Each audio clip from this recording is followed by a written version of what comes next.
Don't get your hopes up, sweetheart, my mom said, cutting vegetables like she was slicing through my confidence. They don't hire people like you for those fancy positions. Dad laughed without looking up from his phone. Yeah, corporate America wants polish, not potential. My brother snorted.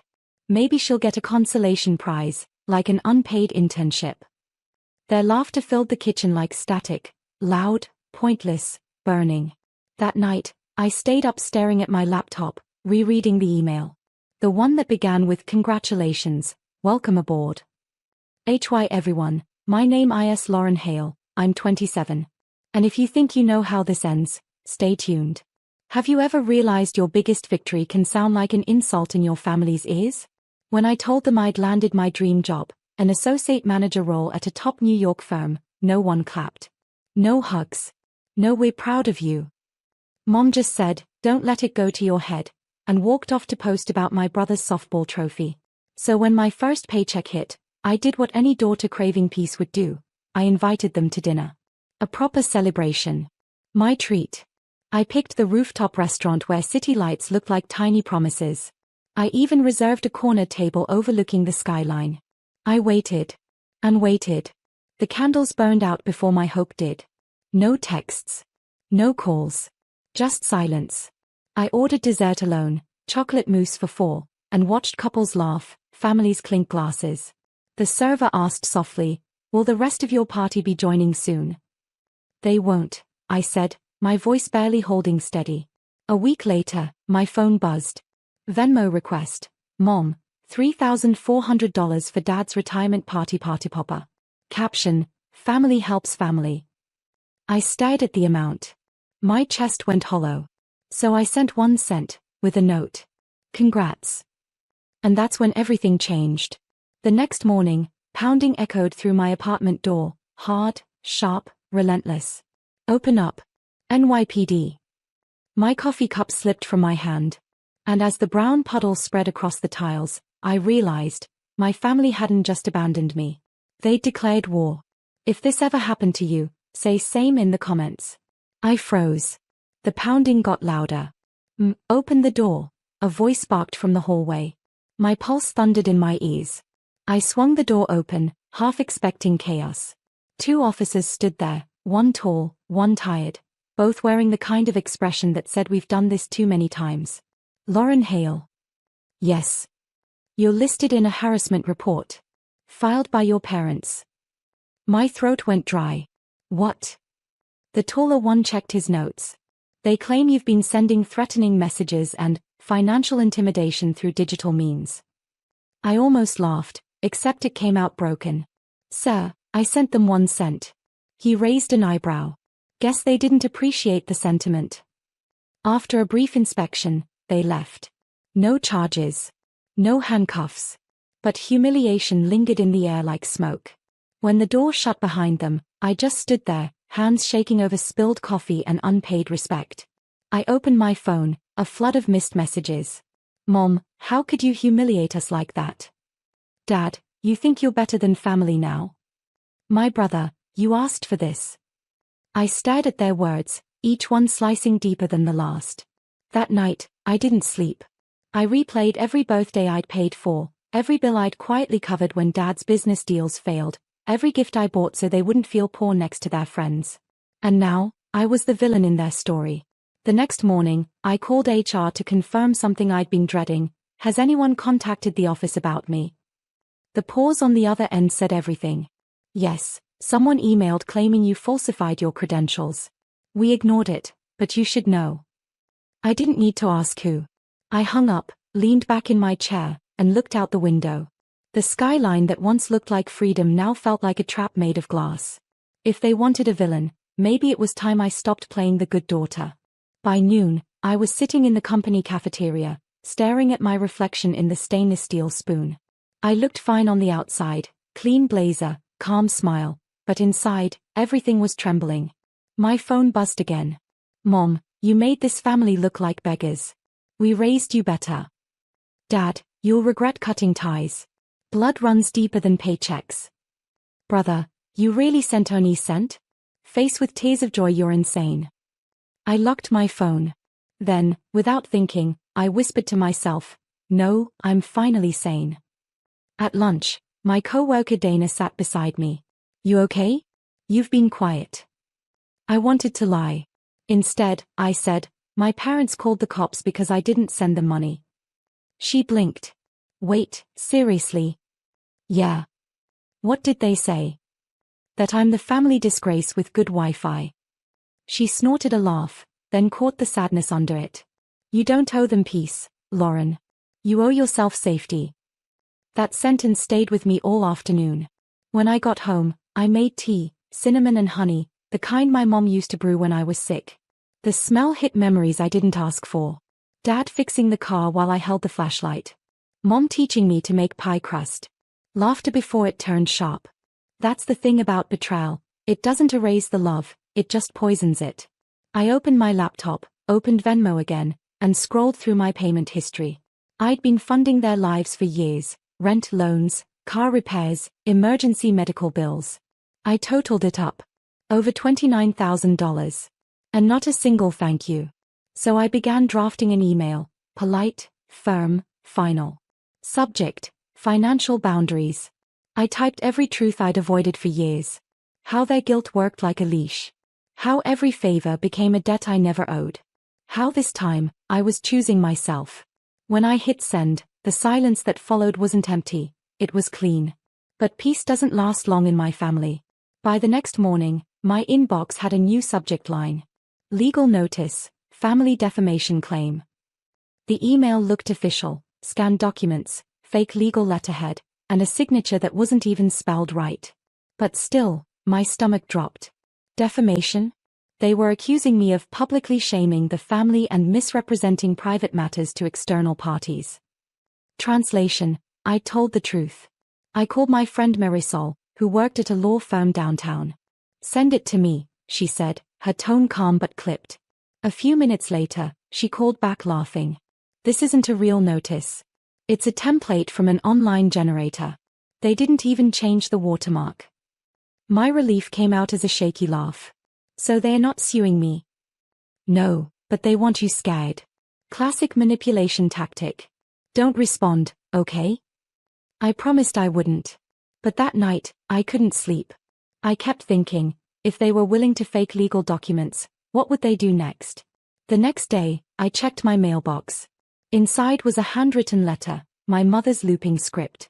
Lauren, you've humiliated us beyond repair. Your father hasn't eaten since you sent that penny. Do the right thing, apologize, delete whatever lies you've spread, and send the money so we can move on as a family. Don't make us escalate this further. I stared at her words until they blurred. Apologize. Delete. Send money. 3 commands that summed up my entire childhood. That's when something inside me broke, not in anger, but in clarity. I opened my laptop again, but this time I didn't write to them. I wrote to myself. A document titled Proof. Screenshots, messages, Venmo records, fake letters, police visits, everything. I wasn't going to fight back with rage. I was going to fight back with receipts. When I was done, I saved it all in a private cloud folder. Then I whispered to the quiet room, you want a war? You'll get an archive. The next morning, my manager called me in. Lauren, someone sent an anonymous email to HR claims you're mentally unstable and under police investigation. I smiled faintly. Yeah, I said. I know exactly who did. My manager's eyes softened, but concern sat heavy in her tone. We just wanted to check in, Lauren. You're doing great work. But this, it's concerning. I nodded slowly. I understand. It's a personal matter, and it's being handled. She leaned forward. Is it family? My silence was answer enough. Take the afternoon off, she said. Sometimes the people who should protect us are the ones who drain us. Her words hit harder than I expected. I walked out of the building and into the October air, cold enough to sting, real enough to ground me. I wasn't crying. I was just done pretending. That evening, I went through my old storage box, the one labeled home. Inside were years of cards, photos, and fading apologies.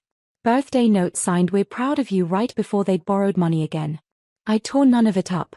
I just placed them all neatly back inside and sealed the lid. Because closure doesn't always come from destruction, sometimes it comes from preservation. At 9 p.m., my brother texted. Mom says you're embarrassing the family again. Delete the stuff or she'll go public. I replied simply.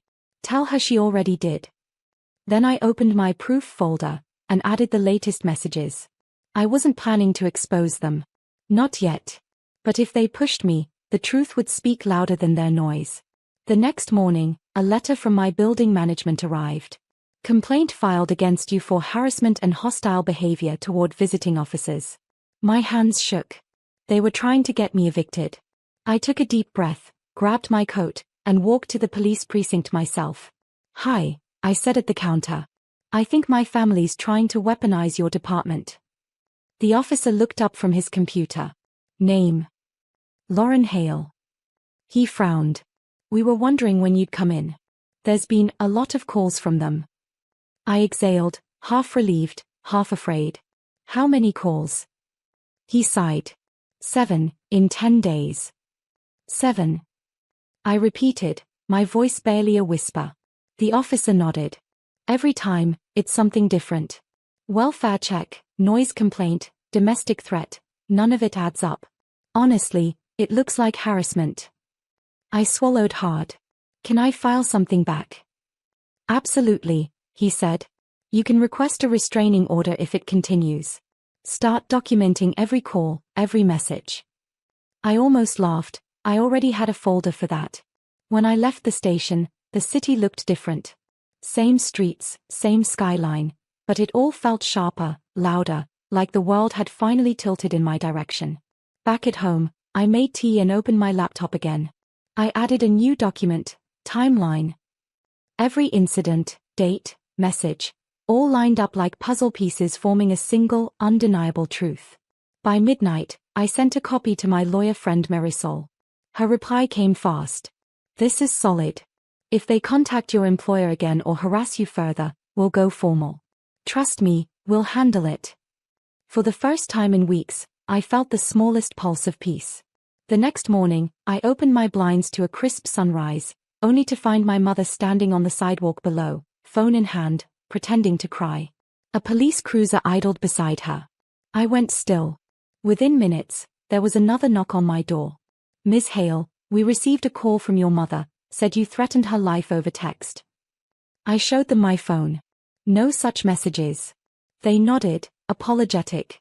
We're sorry for the disturbance. It's becoming clear this is false reporting. When they left, I watched through the window as my mom's crocodile tears dried instantly. She looked up, saw me watching, and smiled. Not a warm smile, a challenge. That's when I knew I wasn't dealing with family anymore. I was dealing with people who saw me as a resource, not a daughter. And if they wanted to keep playing games, I'd play too. But this time, the rules were mine. That night, I didn't turn on the lights. I sat by the window, watching the street lamps flicker against the glass. The city hummed beneath me, strangers laughing, cabs honking, life moving on, even when yours feels stuck. I opened my phone and scrolled through old photos, birthdays, family vacations, moments that once meant love. I studied their smiles, the ones I used to believe in. Then I whispered to myself, they're not the same people anymore. Or maybe, I'm just finally seeing them clearly. Marisol called around midnight. I talked to a contact at the department, she said. They'll start an internal record for harassment. But Lauren, this might take time. I've got time, I replied. I've waited my whole life for boundaries. The next day, I called my bank and froze every joint account that still had my name on it. Then I closed my old savings, the one Mom used to borrow from, and moved everything into a trust under my own name. I even contacted my HR department and filed a statement about the harassment, attaching proof. If they wanted to ruin me, they'd have to go through a fortress now. By evening, a text came through from Dad. You've destroyed this family. You'll be alone forever. I typed back, but my reply wasn't for him, it was for me. Maybe. But at least I'll finally be free. Then I deleted every contact with my last name except mine. Hours later, my brother posted a status online. Money changes people. Especially ungrateful daughters. For the first time, I didn't flinch. Instead, I smiled, because truth doesn't need defending. I leaned back, looking at the skyline, and realized something almost poetic. The higher you climb out of their reach, the louder they scream from below. Tomorrow, I'd make my final move. Not revenge, revelation. And it would be quiet enough to echo. The morning light hit my window like a soft truth, clear, calm, undeniable. I made coffee, black and steady, and opened my laptop one last time. The folder labeled proof blinked on my desktop like a heartbeat. Inside it was everything: years of manipulation, screenshots, fake legal threats, bank transfers, police records, the entire trail of emotional warfare. But I didn't post it online. I didn't send it to tabloids. I sent it quietly, to their pastor, to my dad's employer, to the local community association where Mom loved to gossip about how perfect our family was. No captions. No rage. Just truth. By noon, the phone started buzzing. First, Mom. What have you done? Then, Dad. You ruined our reputation. Finally, my brother. Take it all down or you'll regret this. I typed one final message, slow and deliberate. I didn't ruin it. I just stopped protecting the lie. Then I blocked them all, permanently. The silence that followed was the loudest sound I'd ever heard. Weeks passed. No police. No letters. No fake lawsuits. Just stillness.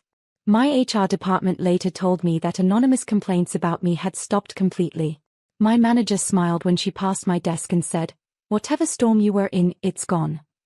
I bought myself fresh flowers that night, yellow tulips, my favorite since childhood, and placed them on my kitchen table. For once, they didn't wilt before I noticed. Sometimes revenge isn't fire.